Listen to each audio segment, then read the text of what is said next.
ఎవరిని ఆదర్శంగా చూపిస్తారు? పొద్దున్నేస్తే రాత్రి వరకు తాగి ఫామ్ హౌస్ లో పొర్లాడే కేసీఆర్ విగ్రహం ఉండాలనా అక్కడ సచివాలయం ముందల?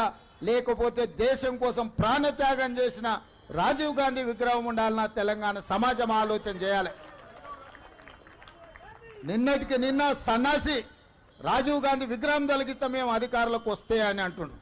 నేను ఒక్క మాట చెప్పదలుచుకున్నా, ఇక నాకు మంచి మాటలు రావు కానీ ఒక్క మాట అయితే చెప్పదలుచుకున్నా. ఎవడైనా శాతనైతే వచ్చి రాజీవ్ గాంధీ విగ్రహం మీద చేయి పెట్టండి బిడ్డ, చెప్పు లేకపోతే చూస్తా నేను. నీ అయ్యా విగ్రహం కోసం దేశం కోసం ప్రాణాలు ఇచ్చిన రాజీవ్ గాంధీ విగ్రహాన్ని తీస్తావా నువ్వు? నీకు అధికారం అనేది కళలో మాట, కళలో కూడా నీకు అధికారం రాదు. అసెంబ్లీ ఎన్నికల్లో 39 సీట్లు ఇస్తే